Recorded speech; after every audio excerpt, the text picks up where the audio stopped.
What a pleasure it is for me to come and visit with you for just a few minutes here today. Tell you briefly a little bit about my story and share some ideas that might be beneficial. I've lectured in some high school classrooms in California and Arizona and some universities and colleges, Pepperdine University, San Diego State, Arizona State University. And so I've had a chance to talk to kids that are interested in themselves and interested in their future, interested in America, interested in what they can do with their lives, and listening to stories that might be beneficial. And I don't have a chance to, visit all of the schools and universities around the world, so this is a great chance for me by video to have a chance to tell you my story. Just briefly, let me tell you my story. I grew up in Idaho, farm country. My father still lives on the old homestead where I grew up, southwestern Idaho. He'll be 91 his next birthday, and I'm very proud of him. I went to high school. I graduated. I went to college 1 year. Halfway through my second year, I decided I was smart enough, so I quit. One of my major mistakes. I should have stayed in school. But I thought, heck, I'm smart enough to get a job. And back then I thought, that was it. If you're smart enough to get a job, what else would you need? Found out later, a big mistake. But anyway, I quit school at age 19, went to work. A little while later, persuaded a beautiful young lady to marry me with a lot of fancy promises. And fortunately for me, we got married. A little while later, I started my family. And I'm out there working hard, doing the best I thought I could. But year by year, I kept falling a little further behind. Buying a little more than I could conveniently pay for on time. And the creditors are finally starting to call saying, hey, you told us the check was in the mail. I'm not feeling at all good about that. About age 25, I've got pennies in my pocket, I've got nothing in the bank, and way behind on my big mouth promises to my family, and wondering what could I do to make my life better. I was willing to work hard. That was not my problem. But I just wasn't making the progress I wanted to make. And then good fortune came my way. Sometimes it's difficult to describe good fortune, why something remarkable happens to you at a particular time. One of my friends says, well, hey, things don't just happen. Things happen just. And maybe that's it, I don't know. But my good fortune was I had a chance to meet a very wealthy man. His name was Mr. Schoaf, Mr. Earl Schoaf. A friend of mine had gone to work for him, and he started telling me about this man. He said, you got to meet this man. He's rich, but he's easy to talk to. And he's got a remarkable philosophy of life. And he kept going on, and I thought, well, I've got to meet this man. So shortly after that, I had a chance to meet this Mr. Schoaf. And I was impressed. He was rich. He was easy to talk to. Within a few minutes, I was dazzled. And I said to myself, I would give anything if I could be like that. Rich and easy to talk to. What would it take? And then I thought, if I could just get around somebody like him, and if he would teach me and coach me, I would do it all. And that was my good fortune. A few months later, this wealthy man, Mr. Schoaf, hired me and gave me a job, and I went to work for him, and I spent the next 5 years in his employ. And then, unfortunately, at age 49, he died. But I got to spend 5 years with this remarkable man, his last 5 years of his life, and the first 5 years of my new life. And my dream came true during that 5-year period. This man took the time to teach me and coach me. He taught me the books to read. He taught me the disciplines, and he taught me the skills. And he taught me the changes to make in my language and personality. And the things he shared with me during that 5 years changed my whole life. Changed my income, changed my bank account, changed my future. I've never been the same. By the time I was 31 years old, I was a millionaire. So he taught me economics as well. So how lucky can you get to meet the right person at the right time who takes the time to share with you ideas that can change your life? A lot of rich people, right, don't take the time, but he did, and he also had the ability. Some people want to share their experiences, but they don't quite know how to say it. But he had it all, and he used language that I could understand, and those ideas greatly affected my life. I wish he was still alive today. If he was, I'd be calling him today one more time, thanking him for the time he spent with me sharing his life and his experiences that so dramatically affected my life. Then, how I really came to be invited to speak to you today. 30-plus years ago, I was living in Beverly Hills, California. And a friend of mine one day said, "Jim, you've got to come and tell your story to my service club." He belonged to the Rotary Club. And he said, "I know your story. Idaho farm boy makes it to Beverly Hills." But he said, "I know my club members would love to hear your story. Would you come and at our breakfast meeting and tell your story?" And I said, "Okay." So I arranged a little talk, went and shared my story that morning, and guess what? They liked it. And my phone rang. Another club called and said, "Would you come and tell us that story?" My phone rings. Another club calls, said, "We've heard about your story. We have a luncheon meeting. Would you come share your story?" First thing I know, I'm spending a little piece of my time giving these breakfast talks and luncheon talks.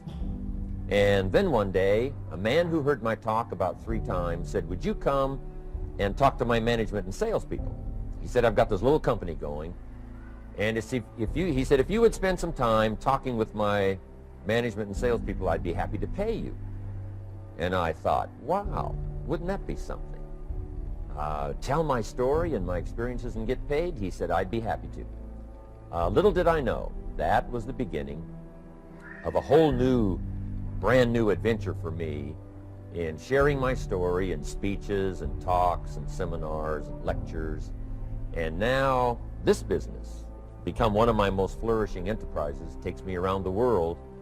I went to many countries just this year, had my largest audience early this year in Spain, 12,000 people, 10 different languages being translated at the same time, the whole audience with the earphones on. It's interesting when you lecture with multi-languages. You know, when you hit the punchline, you know, the Spanish laugh first, and then the French get it, and then finally the Italians get it, and last the Germans finally get it. And then I say, "Hey, the Germans finally got it. I guess we can continue."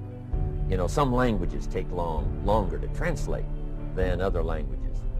But what an exciting adventure for me. I was in Israel this year. I lectured in France, my first trip to Prague, Czechoslovakia, Lisbon, Portugal. Last year I was in London lecturing. Happened to be there the same night Pavarotti was singing in London. So, big dilemma for the people in London. Shall we go see Jim Rohn, or shall we go listen to Pavarotti? Well, I must admit he had more people than I did, like 150,000 more. He did a free concert in Hyde Park, and they expected 250,000, but only 150,000 showed up because it rained. And they all got soaked from Prince Charles on down, but they sat in the rain and listened to Pavarotti. I would have been happy that evening, right, to cancel my seminar and go sit in the rain and listen to Pavarotti. Anyway, he and I have agreed now not to appear in the same city on the same day anymore. Not really, but how exciting for me to be able to travel all around the world and share my story. And then especially to have this chance today to come and visit with you. And when I get a chance to speak at a high school class or a university class, I'm always excited about it. I'm limited in time, so I wanted to use this way to come and share my story with you and some ideas that might be helpful in your career for the future, in your now busy life as a student, and then wherever you find yourself in the years to come. Some of the things I'm going to share with you, I want you to remember for a long, long time, because the ideas I want to translate for you drastically affected my life. And if I can share now and affect your life, and you write me a letter or tell me in person someday, "Mr. Rohn, I listened to your video and I watched it carefully, and sure enough, some of the ideas that you shared greatly affected me, and here's what's happened to my bank account, here's what happened to me in school, here's what's happening to my future," that'll give me great, great satisfaction. So the man who shared with me ideas that changed my life, I want to share with you 3 of those basic subjects. When I met him, I was 25 years old.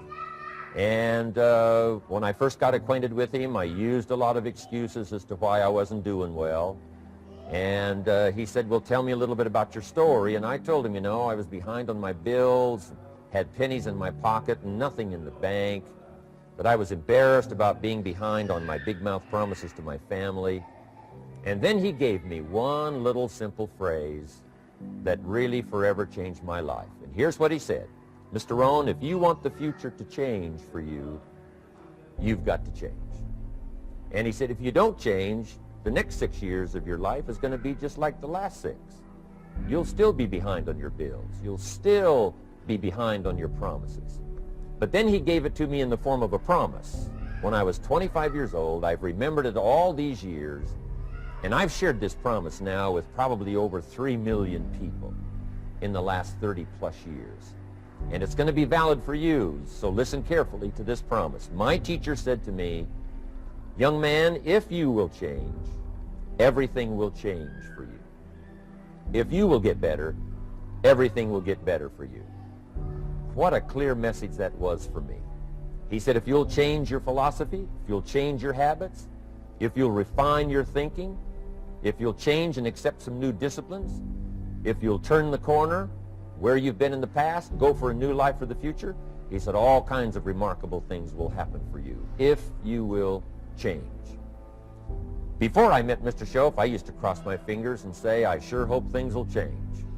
I was hoping the government would change and the tax structure would change and that my boss would change and pay me more money. I was hoping that, you know, economics would change and prices would come down, and I was hoping that circumstances would get better. And then I discovered from my teacher that those things are going to continue the same. In fact, all of those things that happen to us is kind of like the wind that blows. And the wind blows on us all.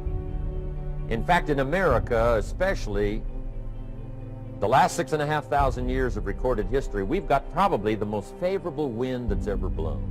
Economics and circumstances, living in a free country, democracy and freedom, an excellent economy. Sure, we struggle at times, but compared to the rest of the world in the last 6,500 years, we've got the best wind ever. But if you just let the wind blow, I'm telling you, it won't take you where you want to go. All of us must use this wind to take us to the dreams we've got, to the equities we want, to the money we want, to the income we want, and to all the things we want our life to have. This is where we want to go, and we've got a good wind, but we must not leave our future just to the wind, just to the economy, just to the structure of the way things are happening today. Here's what we must learn to do, and that is set a good sail. And if you'll learn to set a good sail, and that's what my teacher taught me in those early days. He said, Mr. Rohn, the wind is going to blow however it's going to blow. Politics are going to be politics, and the economy is going to be the economy. And however it turns out, that's the way it's going to be. What you must learn to do is not to wish for a better wind. That's naive. The key is to wish for the wisdom and the skills and the learning so that you can set a better sail. And so that's what I did at age 25. I went to work not on the economy. I went to work not on the community. I didn't go to work to try to change the government. I didn't go to work to try to change my boss or the company. I didn't go to work to try to change circumstances. I went to work to try to change myself. And I picked up that promise my teacher shared with me, that if I would change, my income would change. If I would change, my bank account would change. If I would change, my future would change. And sure enough, his promise came true for me. The first 6 years of my economic life, I wound up broke. Those pennies in my pocket, nothing in the bank, behind on my promises. The second 6 years of my economic life, I wound up rich.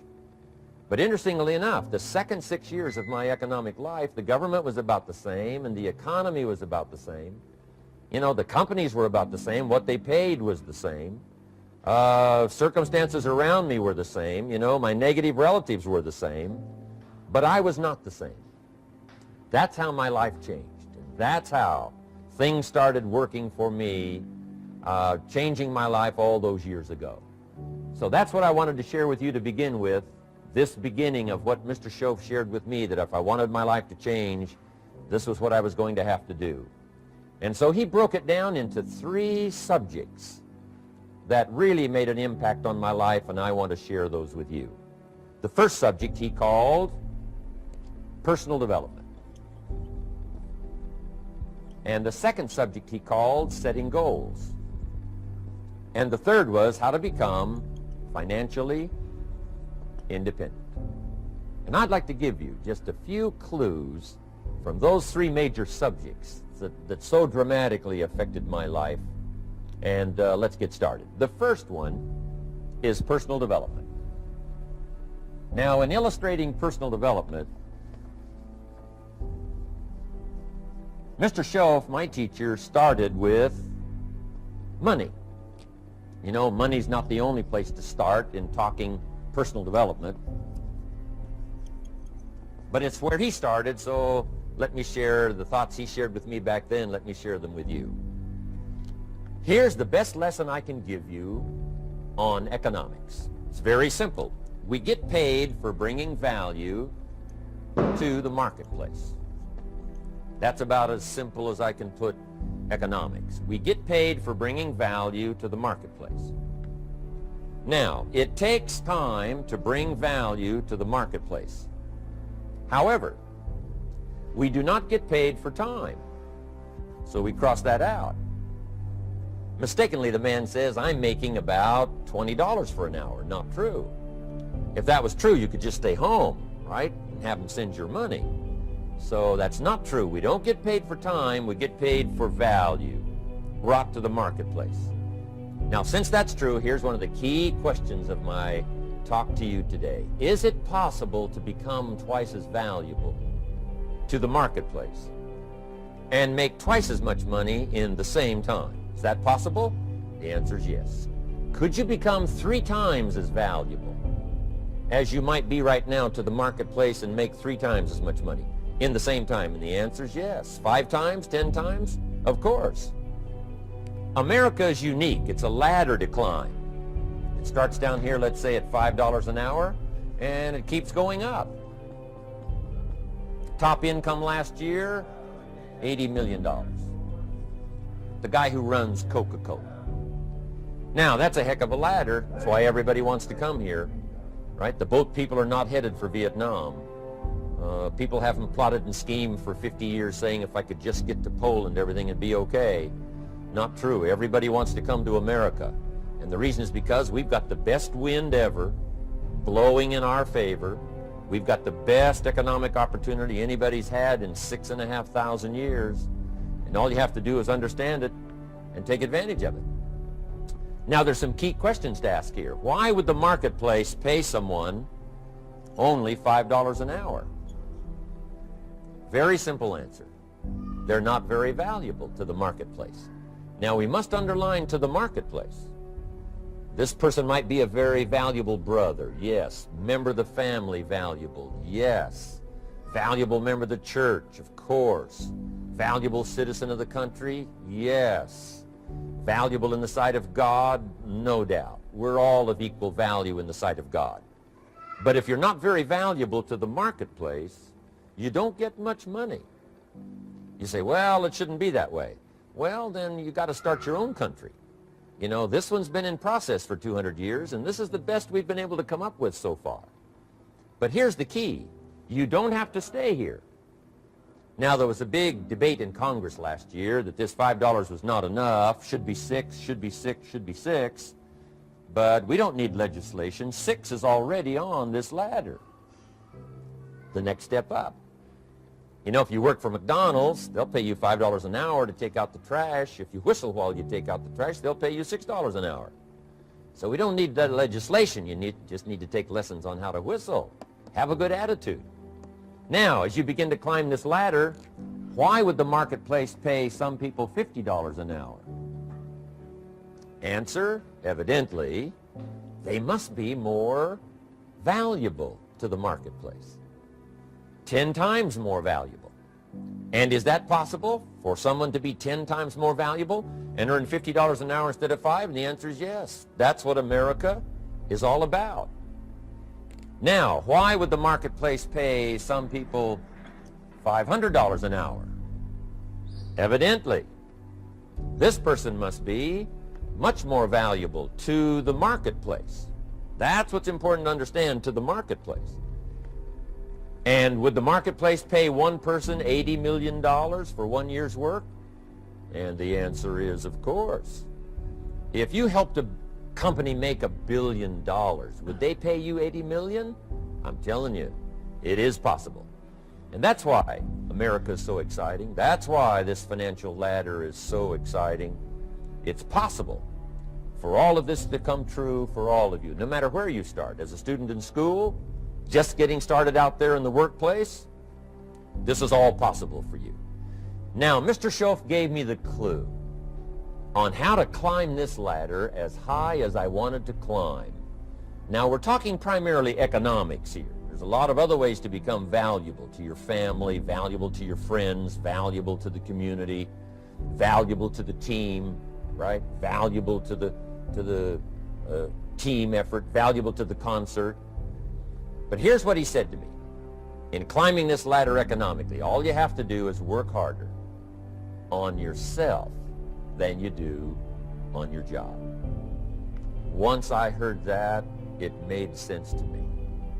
I kept hoping that everything else would change around me, found out that if I went to work on myself, worked on my skills, worked on my language, if I became better than I was each year, if I grew in skills and language and vocabulary and competence, then I would become attractive to the marketplace. Not very long ago, a company called me and said, Mr. Rohn, we're expanding internationally. We'd like to have a bit of your expertise to help us. Would you give us a bit of your time? We'll add some millions to your fortune. And I said, okay. And I thought later, isn't that interesting? They would call me. Then my second thought was, of course they'd call me. Who else would they call? I can get the job done. Now, what a contrast for me, farm boy from Idaho, raised in obscurity, parents of modest means, broke when I was 25. How come I would get a telephone call and someone offer me a lot of money to help them in expanding around the world? Simple answer, evidently.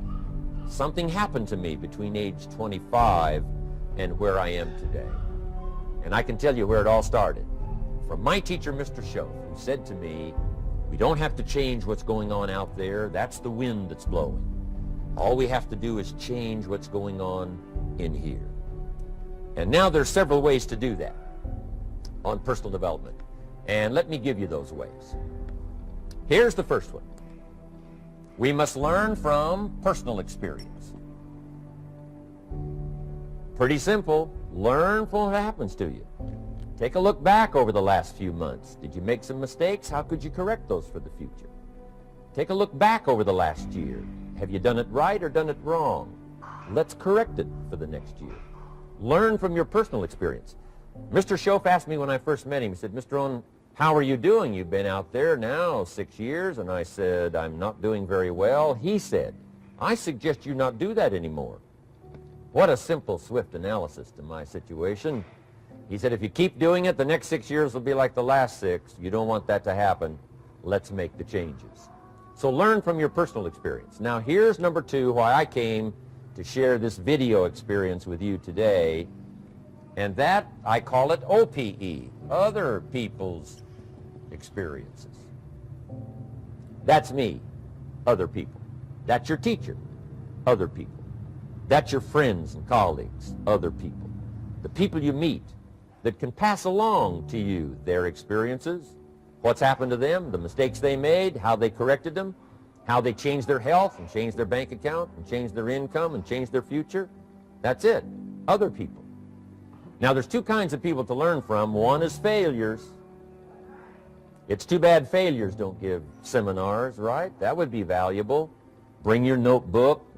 Have them tell you how they lost it all and threw it all away, threw their health away and threw their friendships away and things didn't work out well. That would be valuable. But now then we must also learn from positive people that have done well. They've got the health, and so we asked them, how did you become so healthy? They've got the skills, so we asked them, how did you become this skillful? They've got the income, so we asked them, how did you get here in such a short period of time? So now here's what's important in personal development. In learning from other people, we learn, number one, by observation. We learn what we see. We watch people that are successful in what they do. In sports, we watch their disciplines. In business, we watch their disciplines. By observation, what we can see. The reason I created this video is something that you could see someone's experiences translated for you. Second, we learn by what we hear. I've got some of my lectures on cassette tapes, so you can take them with you wherever you go and learn by listening. Turn your car into a mobile classroom and listen. And then listen to the sermon on Sunday morning. Listen to the lectures. Listen to the teacher. Listen to someone who's got something good to say.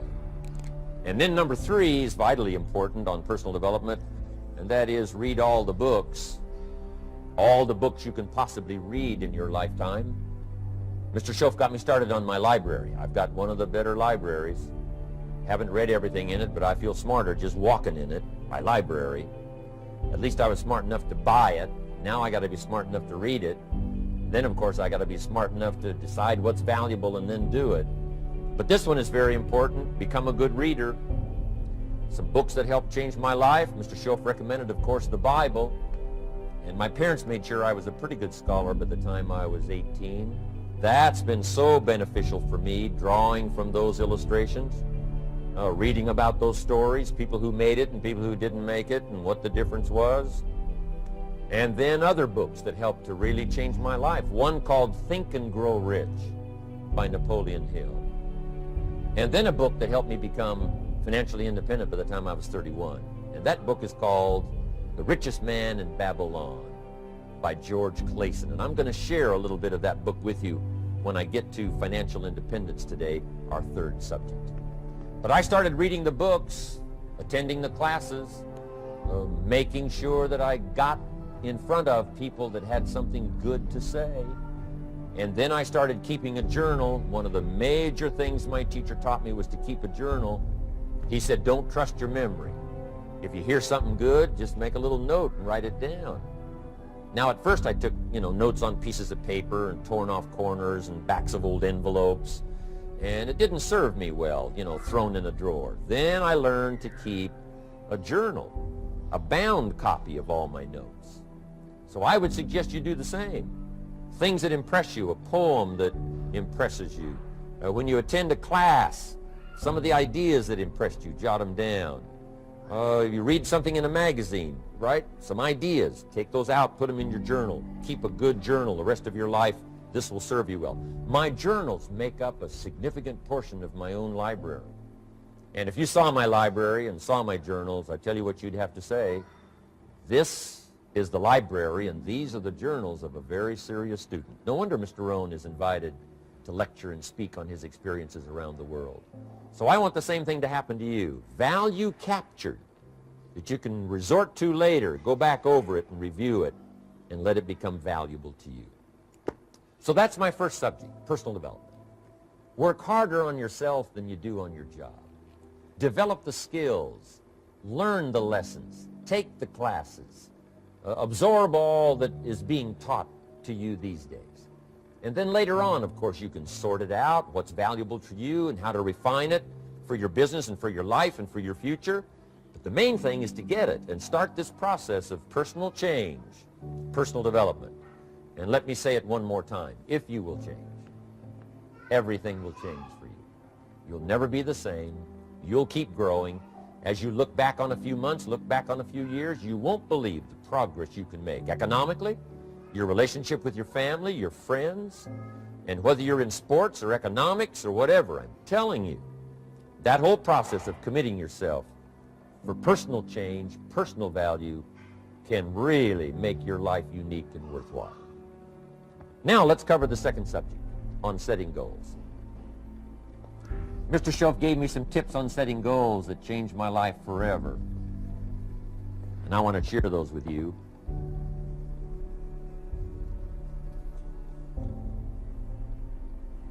So let's talk about setting goals, and I also want to tie it to personal development, and you'll see how I'm going to do it as I progress here. Setting goals.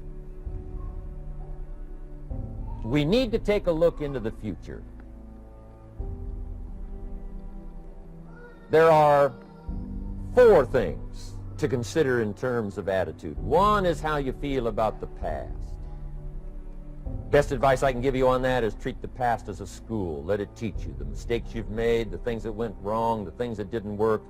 Don't use the past as a burden to carry, and don't use the past as a club to beat yourself to death.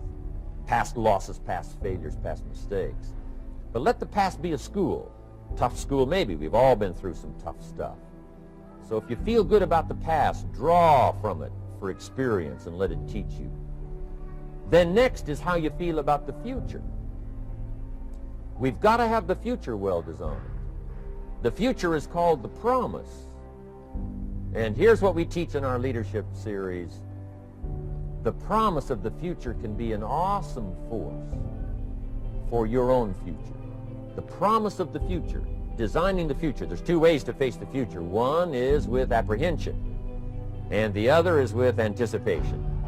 I promise you, in my travels around the world, most people face the future with apprehension. And here's why. They don't have it well designed. They've sort of left that up to someone else to fix. But here's the best way to face the future, with anticipation. And you can face the future with anticipation if the future is clear, if the future is well designed. And I would like to have you consider some thoughts with me that help me to really change my future by giving it some thought and some consideration. And here it is. In setting goals, it's very simple. Number 1, decide what you want. You just take a little time. You sit down and say, what do I want? What kind of skills do I want? What kind of income do I want for the future? What would I like? Where would I like to go? Places I'd like to visit.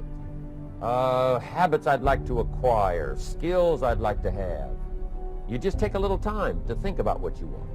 Economics, friendships, people you'd like to meet, places you'd like to go. You just take some time. And then I suggest, when you've thought about what you want for the future, make a list. Just jot it all down. It's really a very simple process. And then here's number 3. Keep all the old lists. I'm telling you, this served me so well, keeping my old list of goals. I look back now 10, 20 years ago at goals I set, lists I made, and I smile now because here's what I thought was so important, 20 years ago. Now some of those things aren't even on my list. I've got a new list. I've grown. I've changed. I've matured. But I give you that advice. Decide what you want. Number 2, write it down. Number 3, keep the old lists. And then here's number 4. When you get something that's on one of these lists, check it off. Part of the fun of having a list is checking it off. And then if you can add some drama to checking it off, see, that's what really helps. I set a goal to go to Spain many, many years ago. And when I finally made my first trip to Spain, I had that journal with me that had that list in it. And while I had my journal on my lap, waiting for the wheels to touch down in Madrid, I waited until the wheels touched the runway, and I checked it off. Just adding a little drama. So, part of the fun of having a list is checking it off.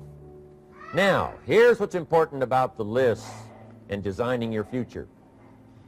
If the future gets clear, the price gets easier. Because you got to remember, for every promise, there's a price to pay. Everybody's got to pay the price. Everybody's got to do the deal. Everybody's got to do the disciplines. Everybody has to pay. But here's what I've discovered. If the promise is clear and powerful, the price is easy to pay. The price is some classes. The price is a few books. The price is a few disciplines. The price is finding something that'll make your life better, make you grow, make you change, make you develop. So the first part of the key is to design the promise. Then, what is the price to pay? I'm telling you, the price will be easy.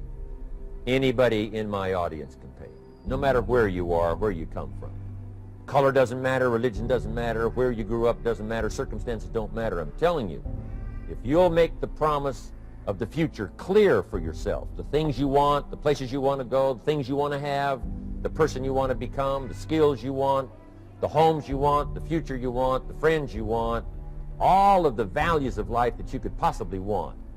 If you'll make that clear, make those lists, and be serious about it, I promise you it's an easy price to pay. Anybody can pay it. And the best advice I can give you is, if I can do it, you can do it. Farm boy from Idaho, raised in obscurity, I changed my life, turned it upside down, turned it all around, found economics, found future, found promise, and if I can do it, you can do it. So, start setting your goals and see if you can't get a better excitement going for the things you want to accomplish for the future. Now here's my third subject, and that's called financial independence. Oh, by the way, before I get to financial independence, let me cover one more point. One of the major reasons for setting goals is for what they make of you in achieving them. My teacher advised me when I first got started at age 25, he said, "Jim, why don't you set a goal to become a millionaire?" He said, "It's got a nice ring to it, you know, enough zeros to impress your accountant." And he said, "I'm here to help you. You're only 25 years old. You've been to 1 year of college. You've got a beautiful family, every reason to do it. Why don't you set a goal to become a millionaire?" And he said, "Here's why." And I thought, he doesn't need to teach me why. Wouldn't it be nice to have $1 million? He said, "No, then you'll miss it." He said, "Here's why. For what it will make of you to achieve it." I'm telling you, that statement changed my life. Set the kind of goals that will make something of you to achieve them. He said, "Now, once you become a millionaire, what's important is not the money." I thought, that's kind of strange teaching. He said, "Honest, it isn't important." He said, "You could just give the money away." Now, I did better than that. I lost it all. By the time I was 31, I was a millionaire. By the time I was 33, I was broke. And I'll tell you a little bit about that story later. But when I lost all my money, guess what? I found out Mr. Schoaf was right. What was valuable was not the money. What was valuable was what I became to earn the money.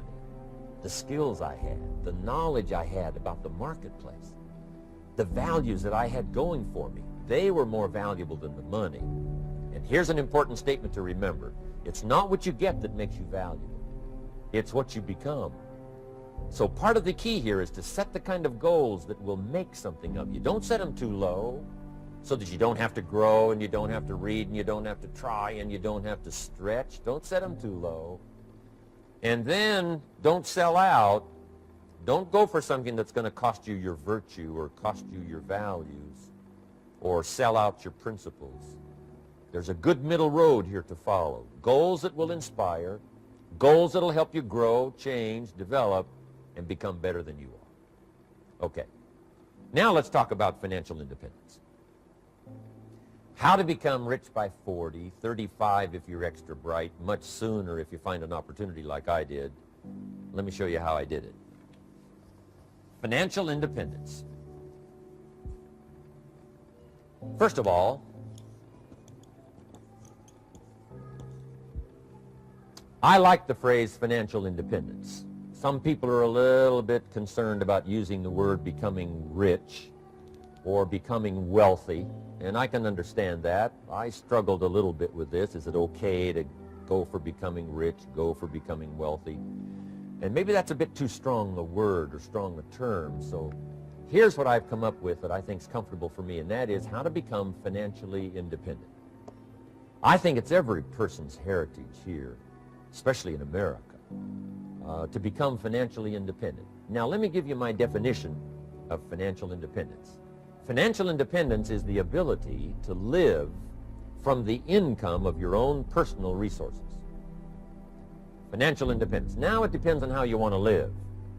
If you need $2,000, $3,000 a month, if you need $4,000 or $5,000 a month, if you need $10,000 a month, some people may need, $100,000 a month.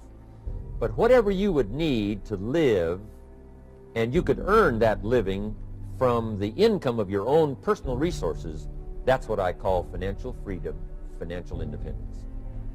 And let me show you how to acquire it. If you start at age 15, Between ages 15 and 35 is 20 years. And in my personal opinion, based on my own studies and my own experience, 20 years, in my opinion, is enough time to become financially independent.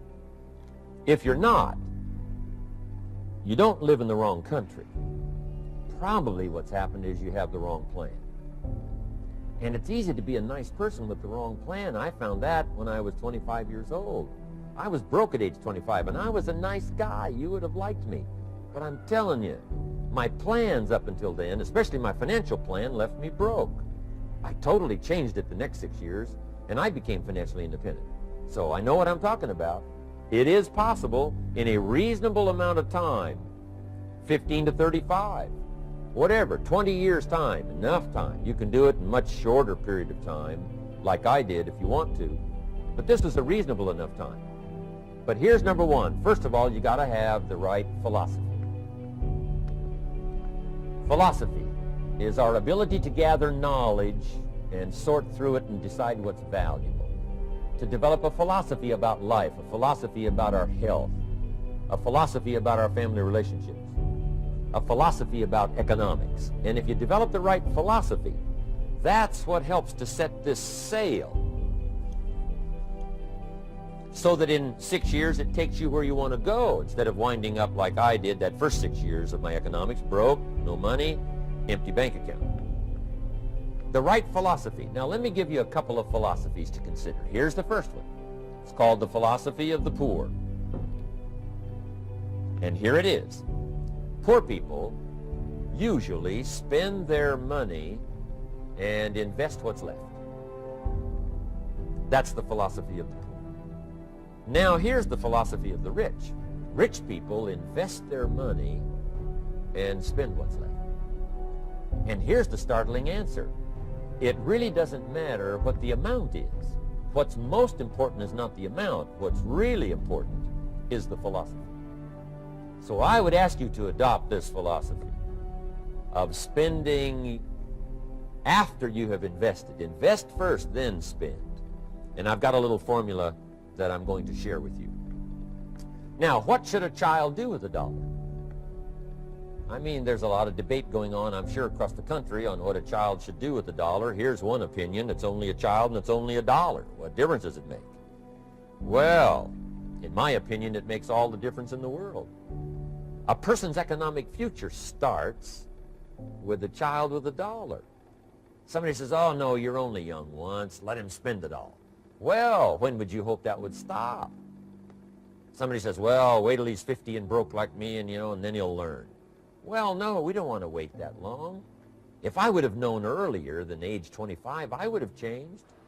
In high school, if they would have had classes called Wealth 1, Wealth 2, I'd have taken both classes. I would not have waited until age 25. So, the earlier the better. So, what should a child do with a dollar? Here's the simple premise to begin with. Don't spend it all. And if a child wants to spend the whole dollar, you got to say, hey, don't spend it all. Don't spend it all. They'll say, why not? It's my dollar. I earned it. You say, I know you earned it, but don't spend it all. They'll still say, why not? Say, let me show you why not. So you put them in your car, take them to the other side of town, and show them where people live that spend the whole dollar.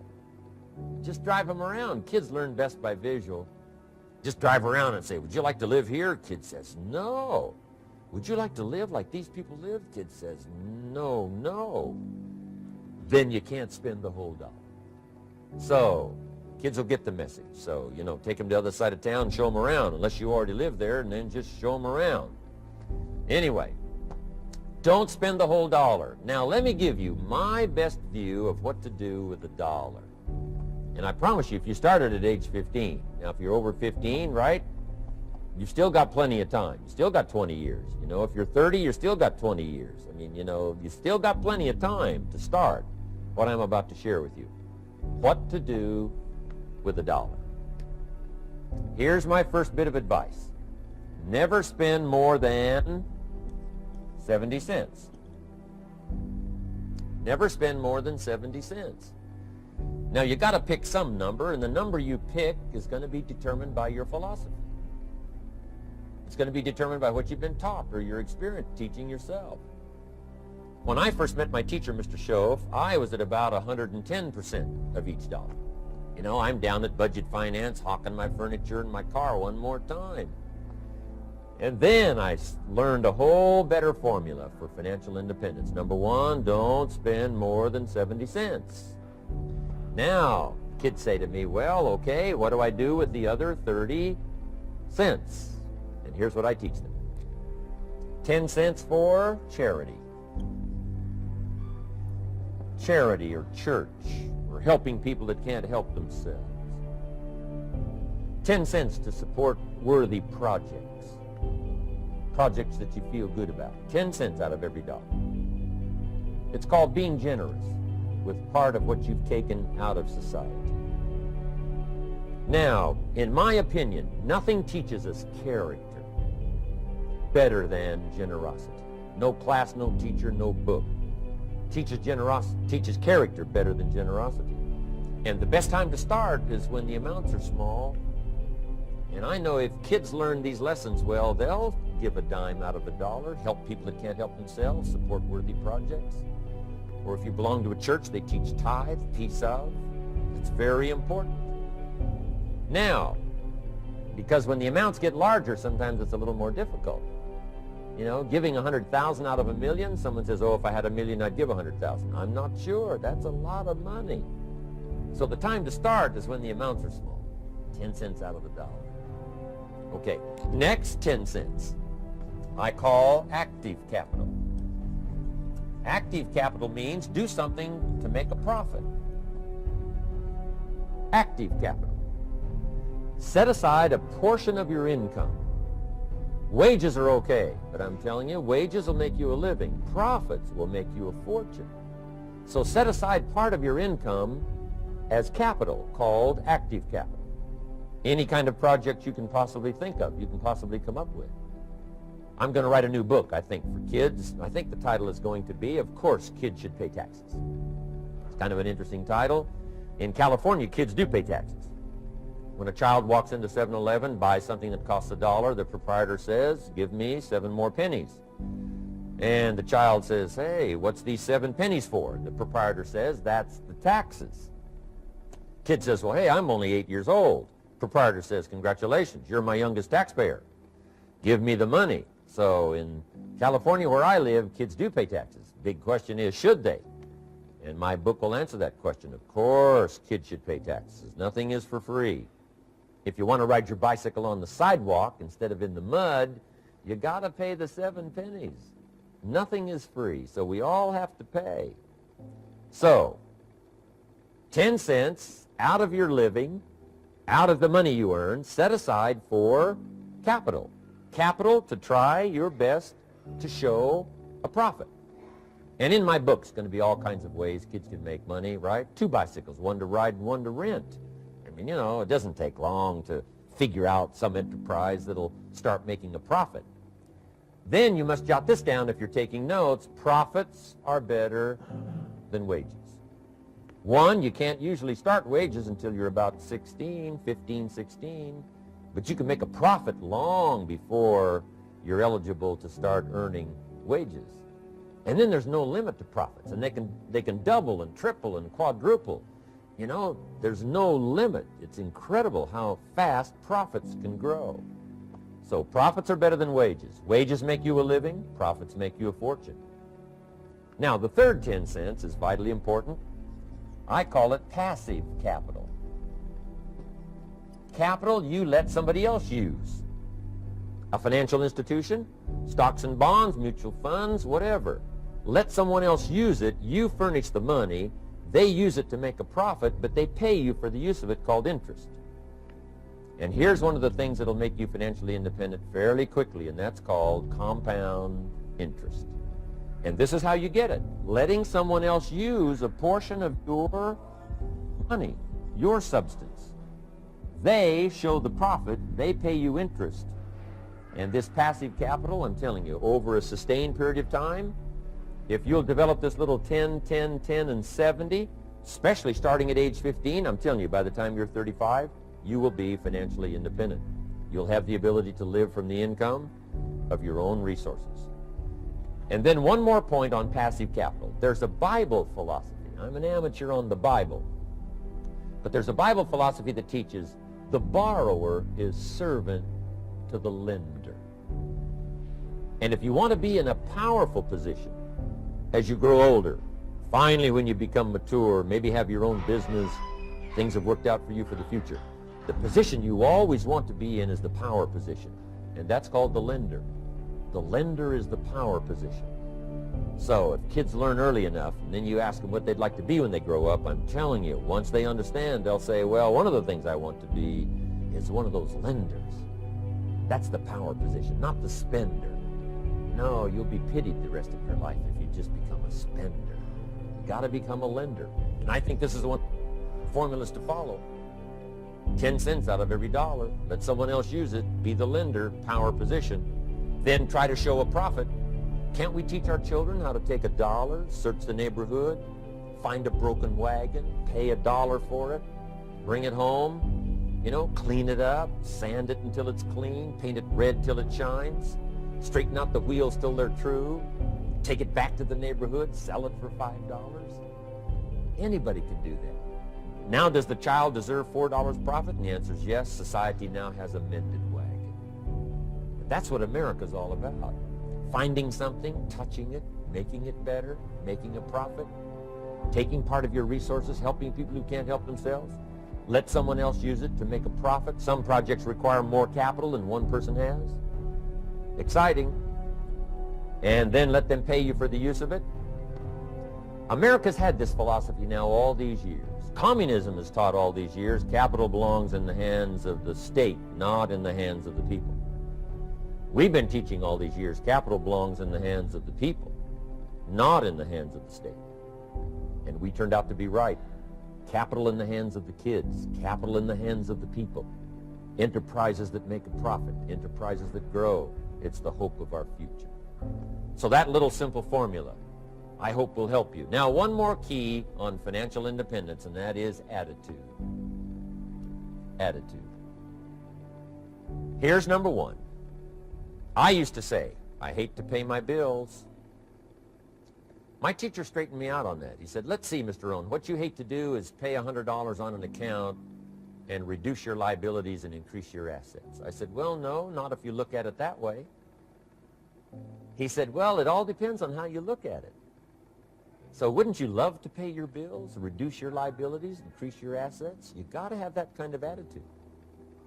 I found out the same attitude about taxes. I used to say, I hate to pay my taxes. And Mr. Shove said, well, that's one way to live. But don't you understand? Taxes is how we care and feed the goose that lays the golden eggs. Wouldn't you want to do your share? Someone says, yes, but the goose eats too much. Probably true. But hey, we all eat too much. We all need to go on a diet. Better a fat goose than no goose. So I finally became a happy taxpayer. Now, I think taxes are too high, so I'm working to get taxes lowered for our economic future. But then whatever they turn out to be, I gladly pay and do my part, because that's what makes the whole system run, each of us doing our part. Now, I want these three subjects to be valuable for you. I want them to have meaning for you. I want you someday to be financially independent. I want you to have the personal development so that you feel good about yourself. If I had a chance to meet you someday, I'd like to have you show me the list of goals that you got started and say, Mr. Rohn, here's some I've already checked off. Here's the books I'm reading. Here's what's happened. I'm developing the skills. I'm better this year than I was last year. I've got more self-confidence. My skills are developing. That's what I want for you, and that's why I took the time to come and share in this video message with you.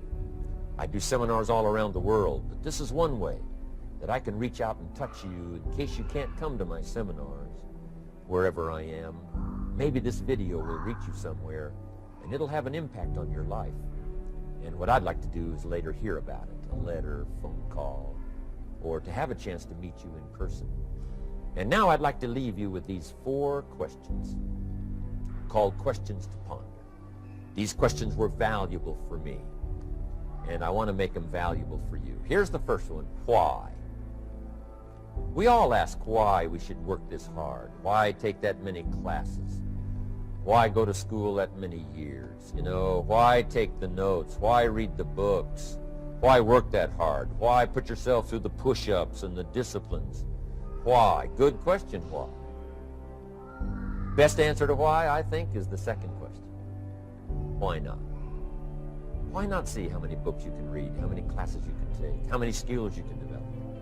Why not see how valuable you can become to the marketplace, to your friends, and to your family? Why not see what you can make of yourself? Why not see how far you can go, how much you can see, how much you can earn, how much you can share? Why not? That's the heritage all of us have, in America especially, is to see what we can make out of our lives now that we've been given this extraordinary opportunity.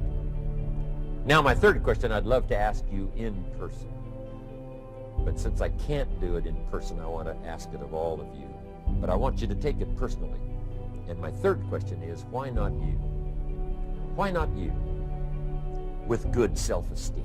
Why not you starting to change and setting goals? Why not you starting to make progress toward financial independence? If I can do it, you can do it. I wished I had a lot more testimonials here today besides mine. A whole steady stream that would come by and tell you their story. Someone who started with nothing, finally run a big enterprise. A mother who was on welfare, now she owns her own business. In addition to my story, I wish I had a lot more. And if all of them told their story, guess how they would probably wind up their story? They'd probably say, just like me, why not you? If we can read, you can read. If we can change, you can change.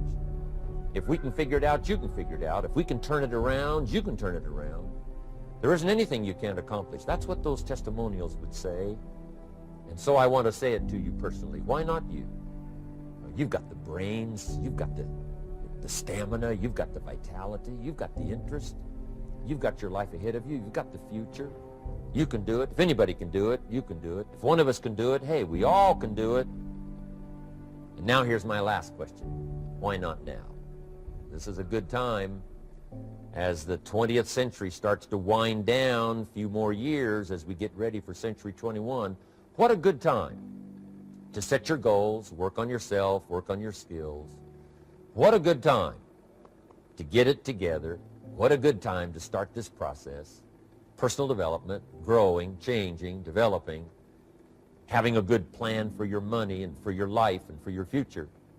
Why not now? And I hope I have a chance to see you one of these days and share with you the experience, the reaction, the response you might have had from my message today. And until I get a chance to see you on this side of the world or the other side of the world, in some school or some seminar, or maybe I'll come and speak for a company that you work for someday, I hope I get a chance to meet you. Until then, I wish you the best. I want all that I've gotten to be yours and much, much more. God bless. Goodbye.